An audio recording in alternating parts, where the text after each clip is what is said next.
Hey y'all, I'm Courtney. And I'm Sarah. And this is Bodice Siblings, the podcast where we read all the books we used to steal off our grandmother's nightstands. And then we drink about it. On this episode, we read Ravished by Amanda Quick, who's also Jayne Ann Krentz and many other people. The content warnings for this, surprisingly, nobody actually gets ravished, although everybody thinks that one of the characters has ravished, just like absolutely everybody.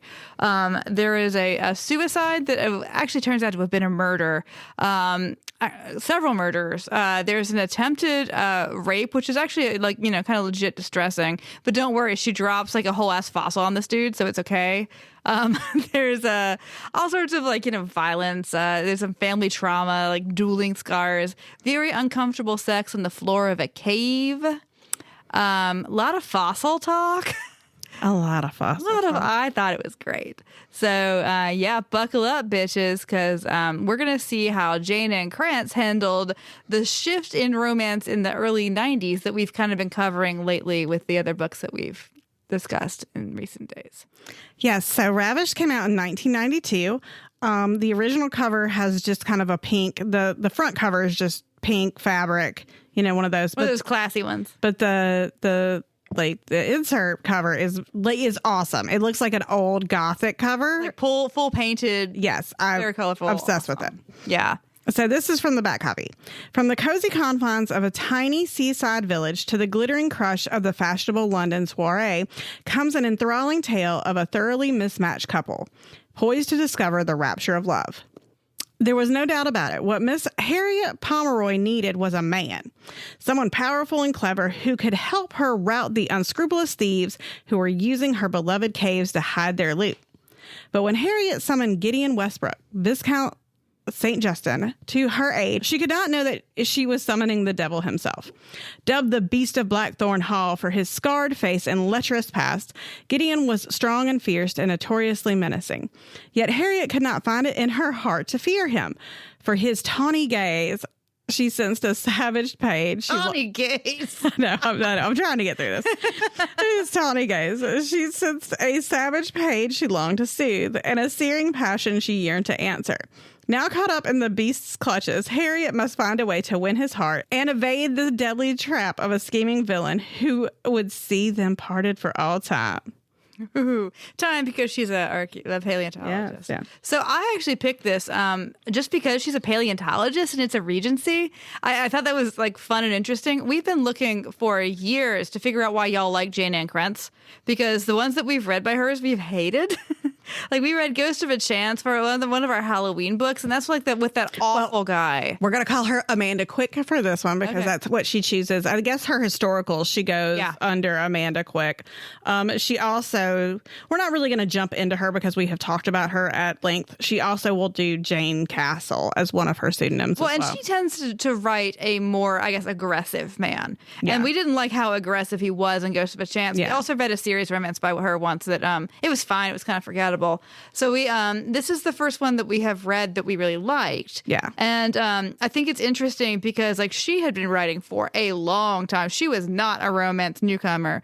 But this is the same time period where we get Lord of Scoundrels and Dreaming of You, and we get sort of this sea change and kind of a tonal shift where things become a little bit less. Yeah, it becomes a little bit more lighthearted and a little bit more of a woman just thoroughly managing a man in the best ways. And so you still get these guys this guy I didn't mind because he was all brr, brr, brr, brr, brr, brr, brr. But then she was no, you're not. Yeah. Yeah. And so I thought it was really interesting to see how I'll say dinosaur because it's about dinosaurs, but how a dinosaur is a genre adapted at this point. Yeah. And then, and wrote this book that feels extremely contemporary in tone to the other ones by authors who were new authors at the time, like Lisa Kleypas, and so this ended up being sort of thematic with the stuff that it's a very where we shift from these books to where they're more of a romp. Which is why I think we were probably right in our original end date, which was 1990, because when the books get contemporary enough that they're not a horror show, then I feel like they don't fill like out our thesis as well of like, I can't believe that this is what we read and thought that this is what relationships were supposed to be like. I don't know. Again, but like not everybody was doing that yet. So no. And I mean, we have definitely read books that are later that are later more problematic. that are throwbacks for sure. So this one I think is actually kind of forward. Yeah, it's a bit of ahead of its time almost. Yeah. All right, so the book opens with, we have our little town. It's like Biddleston or something, something cute name, like little tiny town. And Harriet, she is the rector's daughter. Her father has recently passed away. She has a younger sister named Felicity, and she has an aunt, and then she's got the world's worst housekeeper, and she lives in the rector's house. Now, Harriet is all about fossils. Her number one thing she is horniest for are fossils. And she writes to the Lord of the Manor, so to speak, Gideon, about these thieves that are...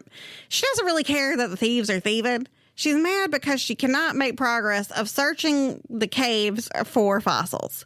Yeah, because they're using the caves. So I like that this, there's different kinds. We've talked about this, different ways to approach historical romances. Some of them are very historical detail oriented. Many of them have characters who are extremely ahistorical, but it like latches onto one or two like actual historical things, which is fossil hunting, huge in this time period on these kind of, on these cliffs with these caves in them, and also smuggling. Yeah. Huge in this time period. So, like, this is super fun for that, The idea of the fossil hunters running into the smugglers is fun. Yeah.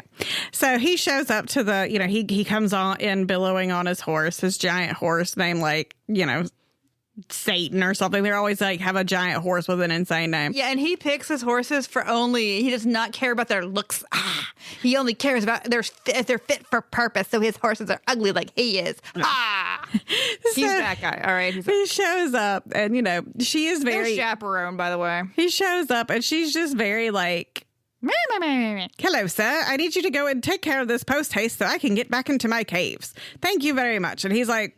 He's basically being bossed around by this tiny woman, and he's like, where's your chaperone? And she's like, oh no, there's nobody here, and also my maid is completely fucking useless. I'm 25 and no one wants me, and I live in like Biddleston and no one cares. And he's like, yeah, this is still not great. She's like, no, it's fine. And so they're talking and having like instant chemistry kind of thing. Well, she's again more horny for her fossils at this point. Well, and she does looking at her like as this insane curiosity, like who is this person? She does think he's hot from the jump. And then, he's kind of like in her face a little bit. They're having like flirty banter. And then the big maid shows up and she faints seeing him because she's like, the beast of Blackthorn Howl. Oh no. It just falls down. And he's like, is that, and she's like, this bitch does that all the time. She does it all the time. She faints like 5 times a day. And I'm like, what? And he's like, I'll leave you to that. Yeah. She's like, bye. I'll see you later. Well, where's she going to get employed? You would fire her. Hey, you wouldn't get all the good gossip. And I know how you feel about good gossip, Courtney. I feel I'm torn between good gossip and somebody actually cleaning my house. Yeah, the two things like a lot of emotional labor. Like, yes. Oh God, there she goes again. So they get her up and she starts telling, the sister comes home and the aunt and, they're like, why is the maid on the floor again? And they're like, she's like, I'm dealing with it. She doesn't tell anybody anything because she is used to being in charge. And she's like, well, the Lord of the Manor has come back. So you were annoyed by her, and that's interesting to me. No, I'm not annoyed by her. I liked her. Like, it was one of those where, like, I liked her for half of it, and then... She can be a little frustrating, especially because she's like, ruined, who cares? Like, yes, you would care. Yes, bitch. Like, you at some point, like, at least not for you, for your sister. You don't have money. Anyway, yeah, well, so she tells them, who he, like, that he came, and you find out that, per the maid, who is now woken up and is still, like, on the floor, like, he killed his last mistress. And she's like, what?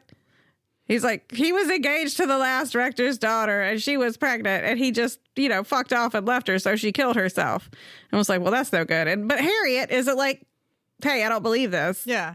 So like that. Yeah. I mean, like, was there a note? Yeah. So they have a couple more run-ins where they're trying to, and it's very fun. Like they're trying to figure out who's like in this smuggling ring. He's trying to figure out, she's like, I would suggest that you go get one of the Bow Street runners. He's like, I've already called a guy. She's like, well, I would suggest that. He's like, I've already done it. Like, it's kind of funny because like, she's so like, he's very like competency poured. And like, she's also like, It's like, what if two people who are also pretty competent, but she's not as competent like in the world as he is? Yes. They were to like clash up against each other. So finally, like he's got a big setup. Like we're gonna get the smugglers because of course they come in at the full moon, like whatever. And so she is so busy looking out her fucking window that she's like, I'm sure it wouldn't matter if I went over to the cliffside. Well, guess what? She gets busted by the lookout who marches her into the cave as the tide's coming in. He frog marches her in there. And like the caves are big enough that she's not going to drown or anything. But you can't get in and out. Yeah, so... Tide's high. So he figures it out because he is not stupid. So he goes in to rescue her, but they're stuck overnight. So he's like, well, you're fucking ruined.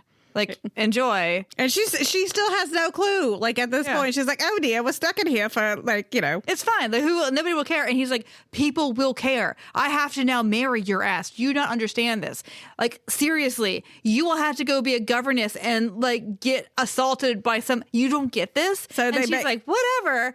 So, yeah, they have sex anyway. Because, like, well, if as long as you're ruined, you might as well fuck. Like, let's just do it. Yeah. So they bang it out in the cave. They have cave high tide sex. Yes. I bet that cave smells amazing, too. Like, I bet that cave is, like, woo, I bet that's the best place to do it. Is in a just rotten-ass cave, dead fish heads and all kinds of stuff. And it's great, though, because she shows him what she's so excited about. She's got this fossil tooth.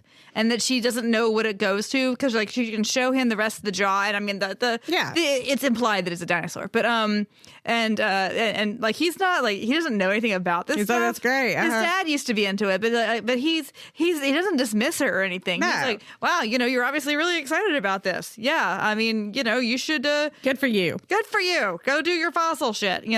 But then like they bang it out, and like she still does not get it. She comes home and she's like, hello, everyone. I had a spot of trouble last night in the caves. And she walks in the door and the damn maid just passes out again.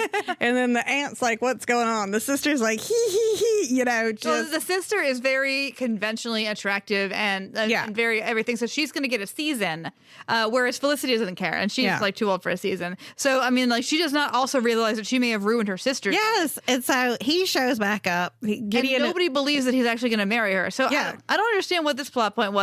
It takes him a couple of days to put out the bands. Like, why?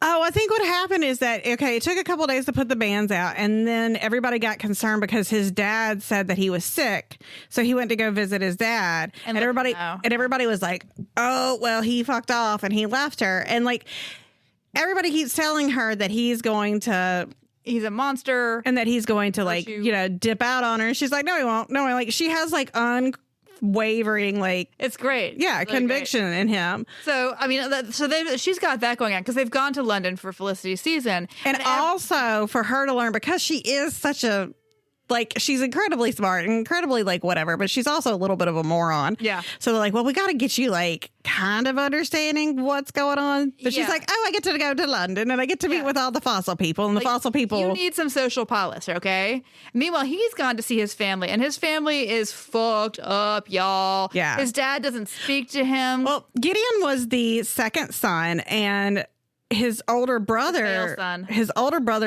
died very mysteriously. And, the family was in... There's people think that Gideon did it too. Yeah. And like, the family was kind of just, mourning their son.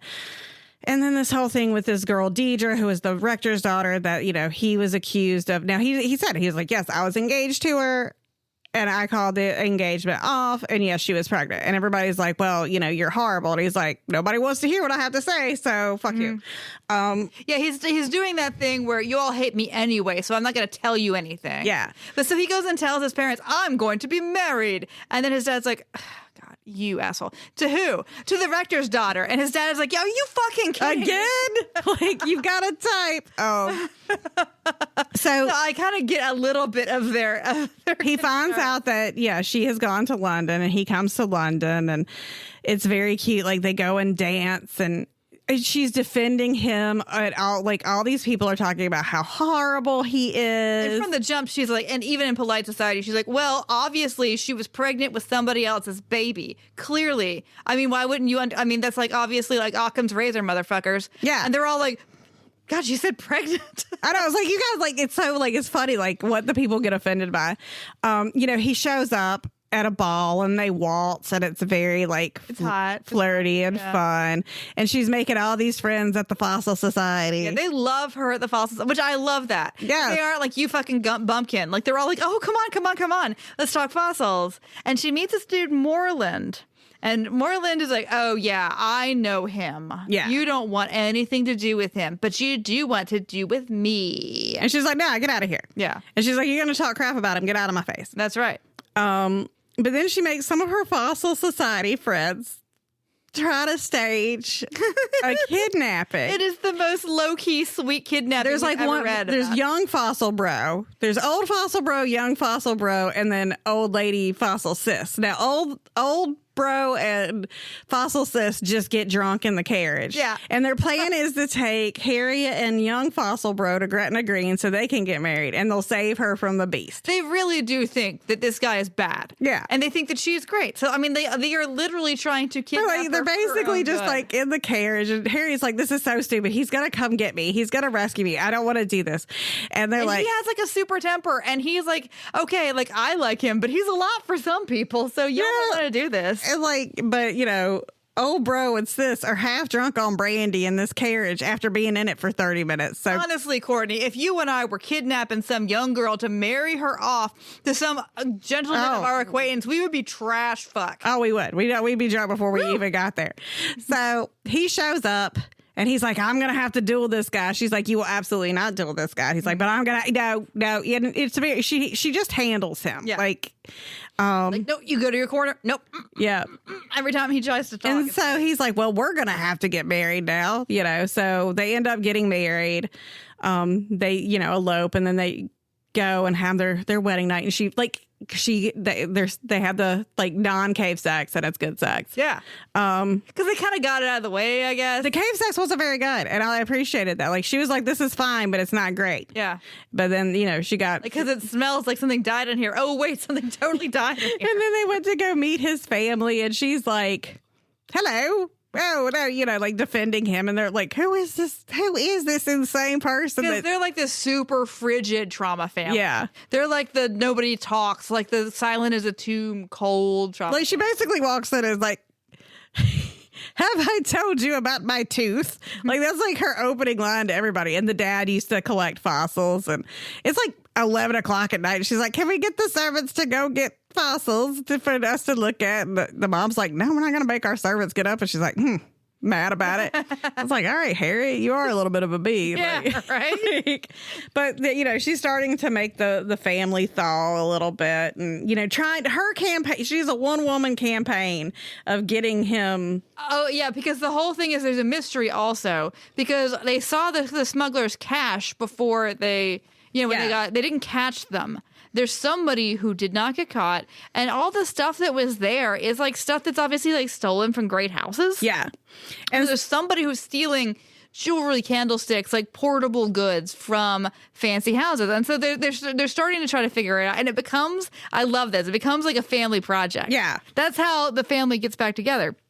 Is that they're all like, well, it could have been these kind of people. And then the mom is like, well, you know, not really, because, I mean, you're looking at all the people who are invited to parties, but actually people actually over-invite to these parties and want more people to come, because if your party wasn't a great crush, then like nobody's. So like they're all bringing their personal like background information to solving this crime. And it's like, frankly, fucking great. It's so fun. Yeah. So later on, you know, she talks him out of the duel with the young bro. He's mad about it. You know, she goes to a This is real. That like there's a museum, like the best fossil museum in Regency, England, which is in some dude's house. Yeah, so she goes, and then of course it's Harriet. So she's like got to sneak into it. She's like, well, I bet he keeps all the good stuff in this one room that I'm not supposed to go into. And then there's it's like the end of the day too. Yeah, so there's like, and then there's Moreland. Moreland is, you find out Moreland is the one that was having the affair with Deidre. Also that he was the one that had the duel with gave him the scar. And how that one came about was they were fencing and like playing. And then Moreland got very drunk, and he took the tip off of the foil, and it's like, and he literally tried to kill Gideon, and so Gideon lost his fucking temper and tried to kill Moreland. Yeah. But everybody thinks that like Gideon's the asshole and that Moreland's the fucking angel. Exactly. So anyway, Moreland like straight up tries to rape Harriet. Yeah. Like, it is stressful. I mean, he has the key, which he's like paid somebody to have the key. There's nobody in this building. He's locked the door behind him. But don't worry, she scampers up the shelves and she pulls an Evie from the Mummy move where she is on top of the shelves, like jumping from shelf to shelf. And then she takes this large, like, a boulder of fossil and like throws it at him. And she thinks she's killed him. She thinks that she's going to go hang. And meanwhile, like good on her. Like, she splats the motherfucker out of him. But then, like, Gideon's like, well, you fucking stay here. I'm going to go deal with this. And she's like, no duels. Like, just fucking stay here. And so he goes, and then he sees that, like, the window's been open. There's a blood trail out of it. So that Moreland is definitely alive, but well chastened. Yeah. So what he does is, like, Gideon has a plan, but again, he can't. He's like, I've got a plan. Just trust me. And she's like, but I can't trust you. Cause he's like, I honestly have to I have to duel this guy. She's like, no, you don't. It's like, he tried to rape you. And so he goes, and what Gideon does is he goes to old bro and young bro, and he's like, hey, you two are going to be my second. This is the best. I love this part. And they're like, absolutely, we're your seconds. But he also knows they're going to spread it all around. Yeah. And so as Harriet is just getting madder and madder and like freezing him out, she is not talking to him because he's going to duel. Barely even equating his dick to a fossil. Yeah. Which she normally does all the time. Oh my gosh. She's always talking about his dick as a fossil. Like, and she's like, she's so butthurt and mad about it. And I'm like, this part to me was what I got annoyed by her with. Yeah. And then his whole plan, and he's like, he knew he couldn't tell her because she's going to be the anti-whisper campaign and tell everybody the plan.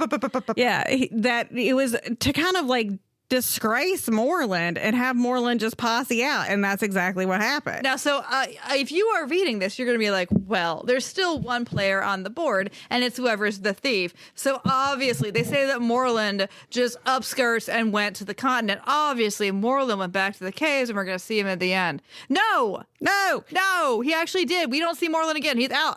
He's gone. He is gone. Now, through this whole thing, I guess here we are, like ruining the suspense. There's also been the Reverend Rushton, who was Deirdre's father.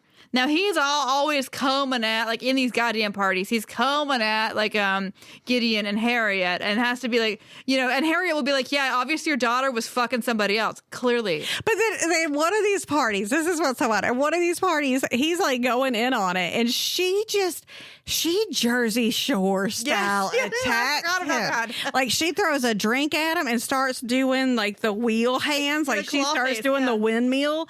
Like, she is, and I'm like, this bitch is insane. Like, take her back to Biddleston or wherever that tiny town is, because she is a menace. She is a fucking menace. Look, she meets that man, and in 30 seconds, like, as long as it takes your maid to faint, she is ride or die. And I mean, like, we say other women are ride or die in these romance novels. No, Harriet is your ride or die. Nobody has ever been as into a dude or his dick as Harriet is into Gideon. I love her for that. You know? I know, she's great. She is Find the dick that's your dick and just keep it. Whatever you got to do. How many ministers you got to punch in the face? So we also think, okay, they're at this party and they throw a party as like they're going to trap they've got a way to try to trap who they think might be casing people's homes. Yeah, well, his mom comes and she's like, guess what? We're going to use our London house, which we have not done in 20 fucking years. We're going to go to the London house. We're going to have a big old party. And the dad would normally be like, we shall not. It's like, yeah, because we're going to do some crime fighting. So like, the whole family has been brought together in love because of Scooby-Doo shit. I know, yeah. And then like, yeah, the dad's like, I know you didn't, you know, that girl told me you didn't rape that girl or kill that girl. I was like, what? He's like, but I told you. And he's like, well, I was sad. Yeah, also, like, you're just not as believable as her. When she says something with her whole chest, yeah, it just seems like it's true. Yeah, exactly. So she doesn't know how to lie. You know what she's got really a lot of is pick flick energy. Like, she has got Tracy Flick from Election energy, which is a great thing to have, but it's also just like a little tiny monster coming at you to like upend everything. And like, she just, I do kind of enjoy a romance novel where the man looks at the woman as if like a dog just walked on its hind legs and started making art. Like what is this thing? I don't know. Nothing in my life has prepared me for this. I don't understand this as a human or even as any kind of like organism. She is bonkers. She has big Reese Witherspoon and election energy. So yeah, they catch this guy who again is this guy that you're like, well, who the fuck? Like, no, it should have been Moreland. And like, but then they go back to Biddleston because she's like, my tooth, they're going to get my fucking tooth. She's like, and finally Gideon's like, fine, we'll go back. And she goes, can't wait for him. They bang it out. And she's like, I've exhausted him, so now it's tooth time. Because she has like, why would she not just take it to tooth time? she has got the most, this girl never sleeps. Like, she is on cocaine. Well, she did at least get her priorities right. That first she got that dick, and then she went to get that tooth. Yeah, and so she's lurking around the cave, like, ooh, my tooth, ooh, ooh, ooh, ooh. Like, not like the only thing that makes her almost as horny is that tooth. She's like looking at it, and all of a sudden, there's Rushton in the cave. So that's the big reveal. It was Rushton all along. And you find out that he killed Gideon's brother. Like, this man he does a villain talk. He's got like a gun on her, and he's like, ha ha ha, I've done these things. He find out that he's killed the brother, and he killed the brother because he was like, he was the older brother, but he had no interest in Deidre. So I knew that the younger one, the Uggo, he had interest, so I threw that man off a cliff. He did. Well, he startled his horse at the correct time. And then you find out that he's like, not only did I throw that one guy off the cliff, you know, I put Deidre with that, you know, the Uggo, and then the Uggo didn't want her. So I was like, well, now I got to kill him. No, she didn't want Gideon. She was grossed up by Gideon. So she went and got knocked up by Rushton. Moreland. Moreland. Rushton is the dad. So Moreland was already married. So that does him no good. So he's like, well, fuck, might as well kill my daughter. Like, what is your end game here? And then, so now you're all out of daughters, and he's like, he's about to shoot Harriet. Harriet's like, you don't want to do this, you know, and obviously Gideon shows up in just the nick of time. Because Gideon wakes up and she's not there. And he's like, oh my fucking God, the tooth. So he stomps down there like, this goddamn tooth can't get any rest because of this fucking tooth. I brought my hammer. I brought my fucking chisel. Let's get the whole fucking skeleton. She throws a mallet at Rushton. She's like, "Pachoo!" Like, obviously misses. But yeah, Gideon gets there in just the nick of time. And then the thing is about it is like this woman has she's never concerned. She's like, thank goodness you got here. Yeah. She's like, are you not? Like, Gideon is about to panic. And the whole thing that happens is that she's been in love with Gideon and telling him. And Gideon was doing that whole man angsty. I threw my heart in the river 6 years ago and I can never love again. He won't say, like all these dudes, he won't say the L word. Yeah. And then she says, I love you. And she's completely free with it. But like, I love you, but I understand that you just married me because you had sex with me in a cave. Because of a tooth. Because of a tooth and also the ocean. But no, I mean, like, before they do get to the point where that's always like the catharsis of these books. Yes, he was like, oh my God, I almost died. This was the worst thing that's ever happened. Please don't ever come to these caves alone again. And she's like, well, you know, I'm going to come to the caves alone. My tooth. You idiot. Like, what do you think is going to happen if you tell me not to go to these caves alone? What is going to happen tomorrow, Gideon? Oh my God. But still, like, also her. And just be like, they are both two ridiculous people. Anyway, it ends with like him basically being like, hey, you're like 7 months pregnant. Can you not go down to the caves anymore? And she's like, no.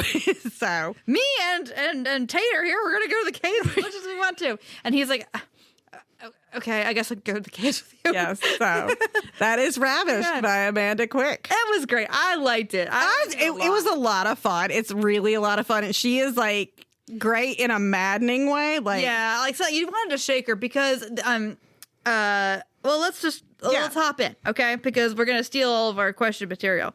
Big dick energy or big dick energy? Oh, he's great. I liked him. He was one of those, I'm so broody, I'm so evil. He has that, again, the tone, like what we've been dealing with in these books are these books that where it seems like it's all big alpha male energy, but they're really like betas in disguise. Yeah. They're just tall, burly beta dudes. At least this guy doesn't pretend. This guy is like hidden himself away in a garret somewhere, you know? So he's not like, like we were supposed to think that guy, Derek Craven, was like such a badass. Like, no, Derek Craven gives you health care. Exactly. Whereas this dude seems actually legitimately damaged and possibly damaging to other people just because he is so like hurt. Mm-hmm. You know? But no, he is great. And he is fixable.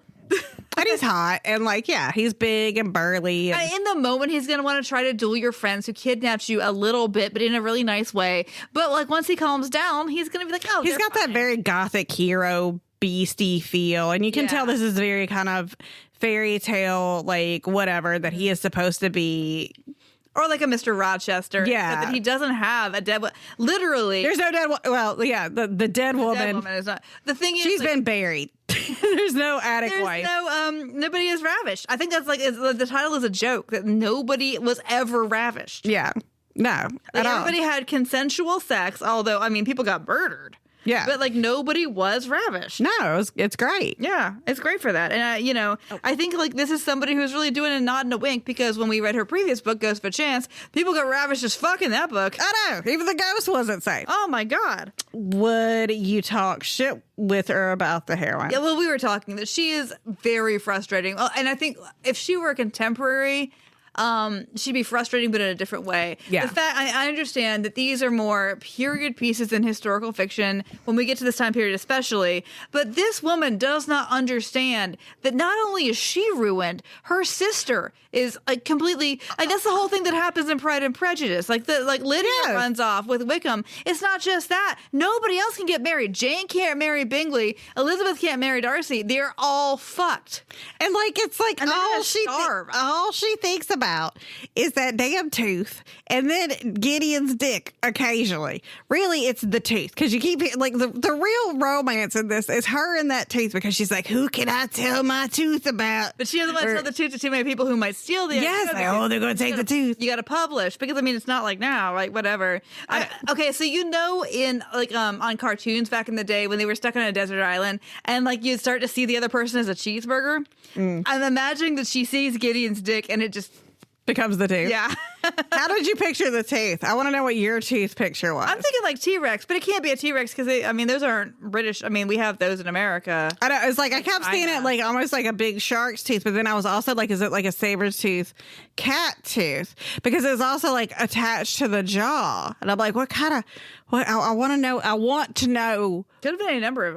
For all that she talked about the tooth, she didn't give us like. It's probably more likely to be. I'm just throwing this out here. I am very sorry if any of our readers are paleontologists, please let us know. That's awesome. Yeah. But, like a mosasaur or something like that, because I know that what they pull out of those cliffs is like ammonites and like sea fossils, because it's all that chalk that used to be. That's true. Seabed. So maybe it's something like a mosasaur or. I know, but it's like we kept getting all this information about the tooth, but he just said tooth. Well, they didn't know. I know, but she could be like, is it triangular? Is it square? I want to know what the tooth looks like. See, but I like that they did that because, like, the trap would have been. I felt like what I appreciate is it made me feel like I was 12 years old again, and like the vagueness of it. Like you used to get vagueness of dick description. I got vagueness of tooth description. I'm like, how does this tooth look? Where does the tooth? How does the tooth fit into the jaw? Where does the tooth go? It had lips. That's the thing about T-Rex. Does T-Rex have lips? I know. Like, what does it look like? Well, what I thought was like kind of great about it is that like, okay, it would be tempting as an author to be like,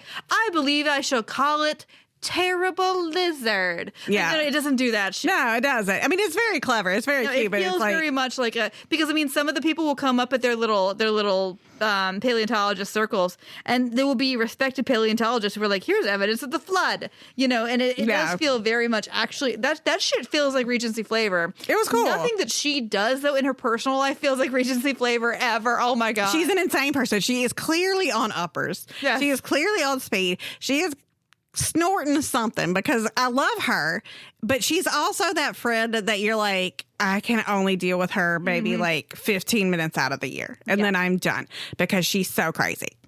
Yeah, agree. She is fantastic, and I love her interactions with him because he needs that. Yes. But yeah, she's a lot. Like, she is just like, she is one of those people that like, trust me, we are two women who everybody around us has at once said, I like her, but she's a lot. Yeah. This woman is a lot. If we're saying it's a lot, she's a lot. Yeah. So, as two a lot, so we can point out the a lot. Yeah, this is an allotment. Yes, exactly. I like that. All right. Bechtel to bitch. There's great female relationships in this. Like, her sister is like the hot one, but they're not at odds at all. Her and her sister have this really great like bit about her sister is being courted by these two guys that they call... Oh, yeah, they have whole jokes about them. Yeah, these two guys that are like Adonis that I can't remember what they got. Like, they're both like too hot and like obviously stupid. Narcissus and Adonis? Something like that. And the sister's like, I wonder if they do everything together. Like, I was like, yes. I was like, Felicity is a dirty girl. I hope she got her own book and I hope she gets... Felicity watches this whole thing like, oh my God, like she's watching through her fingers, but she's loving every minute of it. And like, the mom and... The mother-in-law and her get along really well. There's no evil woman. No, there's evil dudes, but there are no evil women. Even like the woman who kidnapped her, it was for good reason. And again, that bitch was half drunk in the carriage, just like, what are we doing? Going to Granite Green, woo, road trip. You know, we would do this if we lived in Regency, England, and we're rich as fuck. We would do this every month. We would do road trip to Granite Green with the two people that we thought should get married. You guys are gonna get married. It's gonna be great. Woohoo! Here, pass me the brandy. Yeah, it's gonna be awesome. Yeah, come on, Courtney, let's go. Exactly. I love it.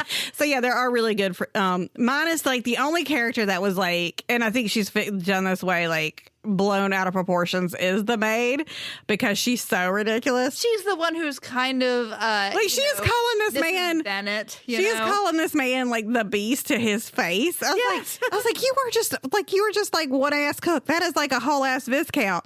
And like, not that I mean, I'm all about it. I would in today's society, I would love for a whole ass cook just to call a man a beast. Like, it don't matter. But like, I was like, he's so ugly. You can't do this. So it totally passes that. When it comes to consent, is this book more Robin Thicke or Marvin Gaye? Nobody gets ravished. Nobody. Absolutely. Like, they're in that cave and she is, you know what? I think she is by the tooth. She is down to that tooth is like giving her feels. And she's like, you know what? I want to do it on the wall next to the tooth so I can look at the tooth while you're doing me.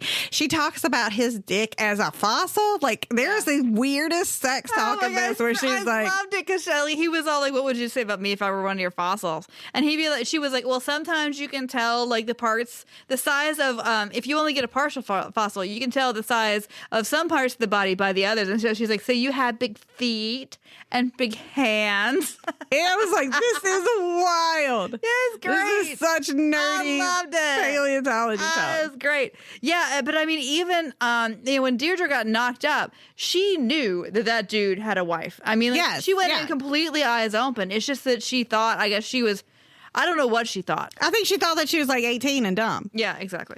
So, but I mean, like, nobody misled her. I mean, the dude was an asshole. He was totally a dick. But I mean, he was not like that. He didn't tell her that she was married. And they do make a point. Like, one of the things I thought was like good, not good, but even in the problematic, like, when the guy threatens to assault Harriet, he's like, he's never going to want you now. And she's like, that's bullshit. It doesn't matter what you do. He will want me. Yeah. And like, she has like 1000% like agency, and it reminded me of what is it, like Once Upon a Time in the West, where like she's like, there is nothing you can do to me that a hot bath wouldn't fix. Yeah, and like I thought it was great that it wasn't like, oh God, I'm so scared if you do this, he won't. Yeah, no, she's like, ruined is not in her vocabulary, to be fair. No, I mean, again, the way to, if you wanted to destroy this woman, you destroy that fucking tooth. Like, I think her life. Don't worry, she'll find another one better. Her life force is attached to it. All right, so how badly are you judging your mama for reading? I'd be so happy. I know, it was a really fun, rompy book. It was a delight. Mm-hmm. Would Scarlett Johansson be in the movie? Well, everybody's white. Everybody, again, that is like the issue with these books, and that everybody, like, nobody deals with, of course. Like, I mean, I think that some people are talking now about like, how can we really write books about English nobility, because like their money all came from human misery, right? And one way or the other, exactly. You know, so I mean, so it's got that, but I mean, it's not. There's nothing about it that is particularly egregious among its peers. No. You're not leaving the house looking like that. Sad lack of outfits. She doesn't care. Again, she does not care about outfits. She cares. She usually wears an apron over her dresses because she's always wearing stuff. And her sister and her aunt are like, oh, God damn it. Like her bonnet's always askew. It's always like she's always wearing this out of date, like ugly shit because all she cares about is her fossils. Because she's roaming around in dirty ass caves. Yeah. Well, I mean, fair. At least she's not putting on amazing outfits to go around in a cave. You know, there's that. Oh, there are. Okay, so there's not outfits, but she does get a really cute horse.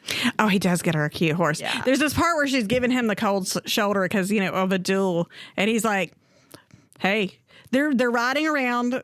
They're riding around. And you find out that his horses don't match because he doesn't care. And she doesn't she's being put on display by him kind of to prove. Well, that's like his sister. Like that. There's a part where the sister, and I really did enjoy the sister. The sister, she and one of the aunts comes to tell Gideon about the kidnapping.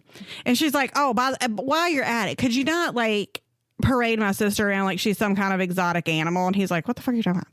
Well, I mean, I get it, being excited that somebody will have sex with you. No, but I mean, I think I liked it because, the sister wasn't scared of him. No. And that, that she was worried that her sister, he was honestly just happy that somebody wanted to be with him, I think. Yeah. So he was all... But they all took it that he was just parading her around as, a trophy. He a little bit was, as in, see, y'all were assholes to me, but I felt like it would be very natural. Hop on this penis right here. And we got this tooth to prove it. Yeah. So, anyway, he gets her, she is giving him the cold shoulder because of the first, threat of dueling. And he's like, they're doing that ridiculous. Well, could you tell, Gideon, blah, blah, blah. Could you tell Harriet? Will be ready at 8, Yeah. And he's like, well, tell Harriet if she ever wants to talk to me. I got her this really cute little horse. Little Arabian. I'll be writing out today if she wants to see her new horse. And then she's like, you can't bribe me. And he's like, I bought it before. And she's motherfucker. Oh, well, I mean, I would like to see the horse. And she named it Tooth. So there's not outfits, but there are cute horsies. Cute horses, yes. Horsies. Okay, would your 12-year-old self have dog-eared any pages? Absolutely. Yeah, absolutely. Absolutely. He does some downtown business. Mm-hmm. There is and in the cave, it's not great. She's like, I loved interesting. I love that so much because your first time, one, is never great. No. And then two, your first time in a fucking dank ass cave with fish heads. He does put his coat down. Yeah. With fish heads and whatever. It's not going to be great. But then they are doing it all the time and she is in it. Mm-hmm. Yeah. No, the sex is great in this.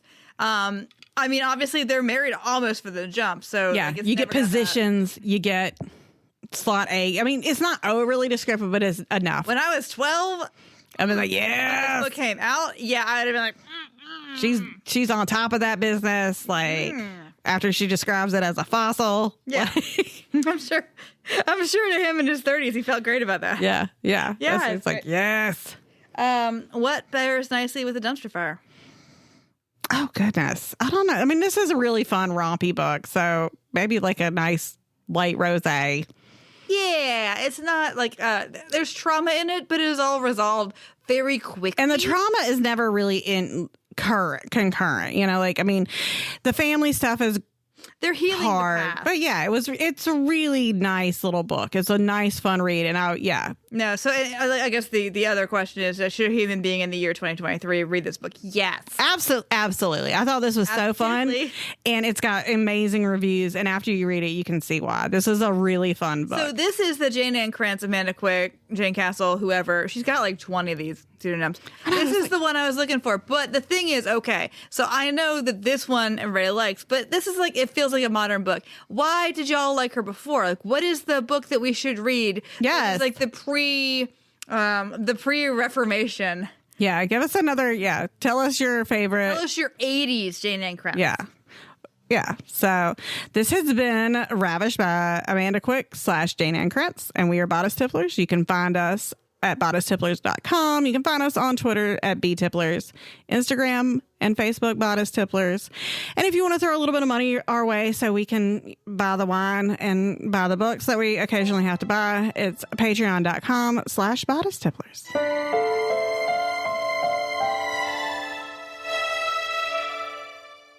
Bodice Tipplers is part of the Frolic Network. Find more podcasts you'll love at frolic.media/podcasts.